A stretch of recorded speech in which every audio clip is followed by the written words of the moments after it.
This interview is being presented by Intimidation Clothing. Impose your will. Uncivilize. Don't talk about it. Be about it. Be a beast among men. Adrenaline Training Center. Up your game. Change the way you train. TheDailyPunch.net. Have you gotten your Daily Punch? Area 51 Fight Gear and MMA Mind Power. Late Night MMA Radio is live Monday and Thursdays, 10 p.m. Eastern, 7 p.m. Pacific. Call into the show to win MMA merchandise. www.latenightmma.com. Join the revolution. Hey, you there, Pete? Yeah, I'm here. Good stuff, man. Good stuff. Enjoyed your answering machine. Yeah. That was cool, man. That was cool. You know who it is. Know who's calling. Yeah, you never know who's calling. So if they got the right number, they know who it is. Okay, so I think we had you on this past December, but let's talk about your last fight. It was in Quebec. Quick fight. Mm-hmm. Just talk the fans through the knockout win. Oh, well, I just ended up just catching him with a collar tie.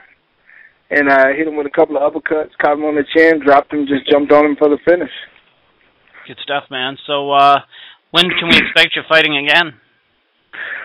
Well, it's quite possible that I may be fighting on that Amazon combat fighting in Manaus, Brazil. Possibly on nice. March 31st.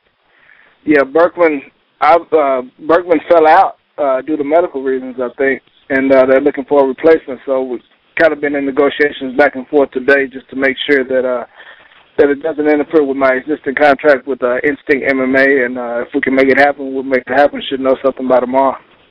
Oh, that's good stuff, man. We were just talking to Patrick Cote last week. He's on that show, and there's a lot of guys on that show. Yeah. Yeah, for sure.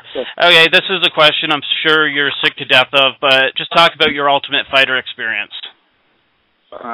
It sucked.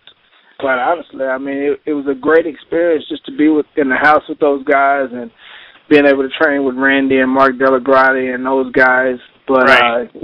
Overall, the experience, man, just being locked away, man, that was the worst part. But the experience was invaluable, and the friendships developed. Being in the house was invaluable. But would I do it again? Definitely not as a competitor. For sure. Okay, man. The reason I asked that question is it's leading into the next one.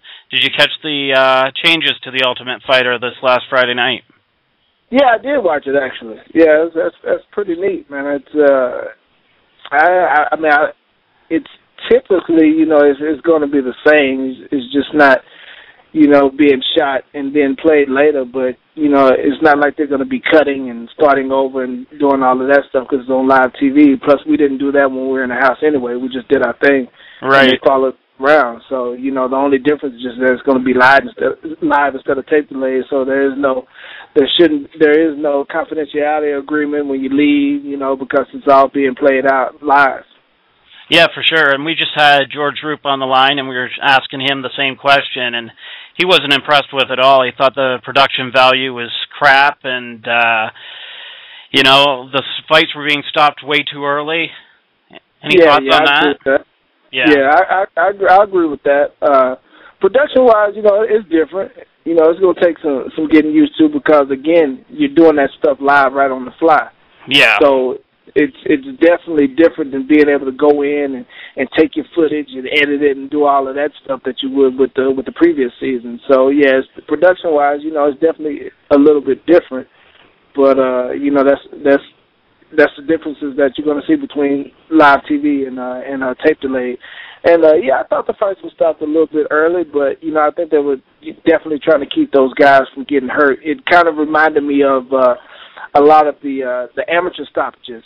Sure. That they have in these amateur shows, but okay. It's for the best interest of the fighters, So, they're going to be fighting they quite a bit. They got to do what they got to do, if they're going to be doing this thing, live like that. So, they got to do what they got to do to make it eye appealing for the fans. When you make your weight cut, how much weight do you usually cut? I'm usually cutting about 12 pounds the week of a fight. That's not bad. There is a story on Wikipedia that UFC offered you a title shot that you turned down and were released following that decision over Robbie Lawler. Is that a true story? Yes, it is actually. And why did you turn down that fight?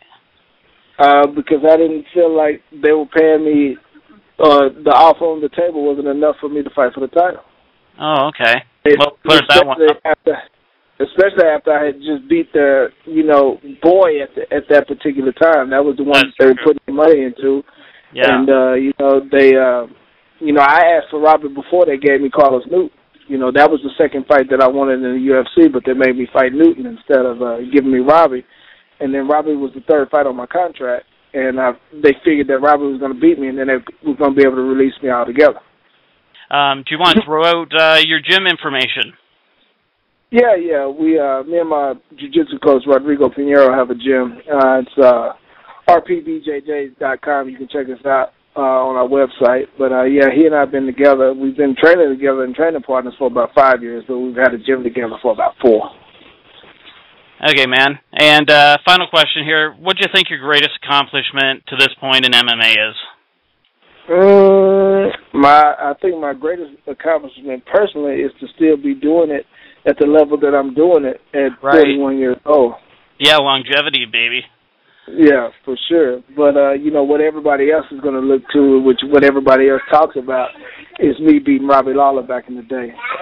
So that would have to be what, everybody considers my biggest accomplishment. For sure, man. Do you want to throw out any sponsors, promote your Twitter or Facebook? You can catch me on Twitter at I am Pete Spratt, and you can also get at me on Facebook at Pete Spratt. So, good stuff, man. All right, appreciate it. Okay, we appreciate it too. Good night. All right, thanks.